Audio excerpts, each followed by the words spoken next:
Well, the minute you do, please let us know, because I want to get you on and tell us what she said or get her on with you. That would be huge to have Miley Cyrus on here. But if the CIA hears, they're going to contact her daddy, who's all mobbed up with the government. I mean, I'm sure he's a friendly person as well, and probably try to stop her from coming on. But they definitely don't want the info war going to all those young girls. Stay there, Heidi and Spencer. This is amazing information. Do you understand how dark it is? How far down the line we are? How late it is? Heidi is our guest, so is Spencer, Mr. and Mrs. Pratt, Heidi Montag and Spencer Pratt here. And literally, I had no idea how big these guests are in the whole pop culture thing.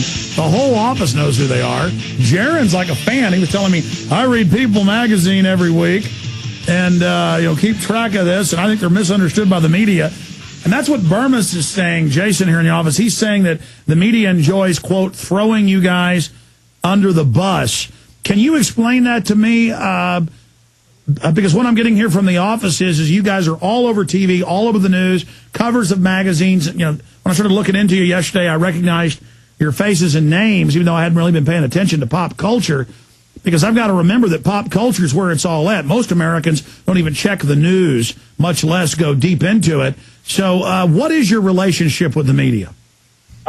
We used to have a phenomenal relationship with the media. They've kind of turned on us now because they've created us into such a monstrous fame monster, in their opinion, that, for instance, certain websites can't even have us on their websites because we are overshadowing all the other stars that they're trying to promote and everything. Like, they made us too big. Like, they Obama-sized us. And now they kind of made a mistake because there are other people they're trying to promote don't even have value on their websites anymore. So, they've kind of turned on us. But in the beginning, the reason why we got so big is because the girls' television show, the reality show that we were both on, the narrator didn't get along with us. So she's the narrator. So the skew, or the manipulation of the angle of being able to narrate the show, just like American government can narrate our media, it's the same exact principle. It's like, so they can either put a positive light on you or a negative light. We took the negative light and smiled and went with it, and, we're very appreciative of, good press, negative press, whatever, because at the end of the day, now we have a bigger, reach to talk about Alex Jones and, the New World Order takeover. So you were telling me during the break, though, that your life has really changed. Can you say that in your own words for the audience, but really challenge young people to spread the word about the New World Order takeover that we're in the middle of?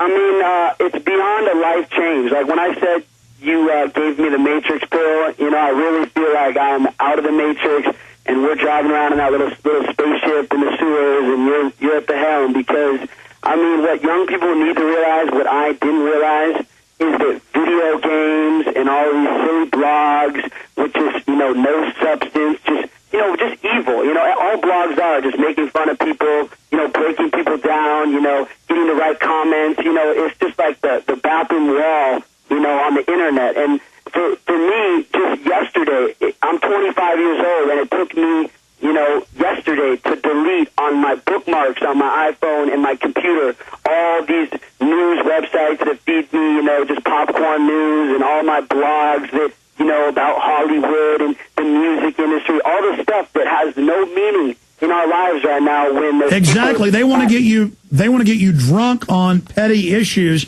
like that story from Yahoo News, the cover charge at this club, an RFID implant, and it says, take the chips, you don't have to worry about money, worry about nothing, just party and have a good time. It says to take a burden off of you, to free customers of the burdens of having to carry their purses and wallets. But really, you're being enslaved to a chip to track and trace everything you do, to bring you into this electronic straitjacket, this electronic prison or plantation or neo-surf feudalist system. And it's sold as if it's so good. And then the girls and the boys and the teenagers, the young people, are all so insecure because they don't look like a Heidi or they don't look like a Spencer. That then makes them insecure, so the establishment can come in and then sell them the products and then make them never feel like empowered entities or creatures alive one time on this planet as a test by God to see where they go in the future. I think it's very exciting that you guys, as these big pop culture icons, are now having this metamorphosis to the New World Order. Is it fair to say you guys have woken up then to the Matrix and the New World Order? That would be an understatement. We've definitely woken up to what's going on and to the New World Order and to a real Matrix that there is in the world. It's not just conspiracies. It's nothing to do with that. That's a word that they've created to make people sound crazy. It's like, you only sound crazy if you don't believe what everyone believes, if you're not a sheep. But that's not what God says, and now that people are trying to play God on this earth, it's very scary, and I pray for their souls, because there's a lot more than this life, and do not mess with God or his people, because there will be punishment for it. And this is a very scary thing, and chips are disgusting. I keep hearing this, and I can't even believe it. And they've done such a good job at making computers seem cool, and you need the new technology, the new anything at any cost. That is such a lie. That is so disgusting. We're incriminating ourselves by laziness, and it's very sad. And I really pray for America and that everybody wakes up, because this chip is the end of humanity. Well, I will tell you what happened is old Hollywood, the really big stars, they're all awake to this. And I know a lot of these people, and a lot of them have reached out to me publicly, but most of them off record, and they're totally aware of the technological control grid. They're totally aware of the vaccines and the fluoride and the New World Order. They're totally freaked out, just trying to do their movies to make money so they can live outside the country or live in an armored compound. They're not into fame anymore. They're totally freaked out, but just playing along with the system.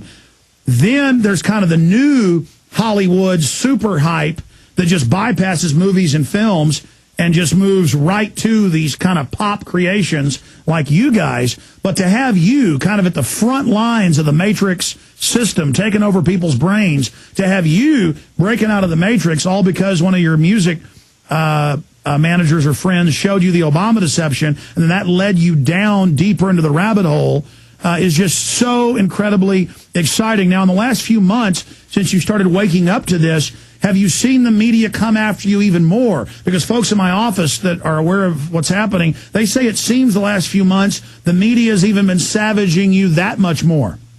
I feel like they're just getting angrier and angrier, but I feel like the world is just getting angrier and angrier. I don't even think it's necessarily that. They want to come harder after us to distract people even more from what's going on in their own lives. So they're not thinking, oh, wow, I'm in debt, the government's taking over, what are we going to do? They're thinking, oh, well, Heidi and Spencer are blah, blah, blah. That is so sad to me.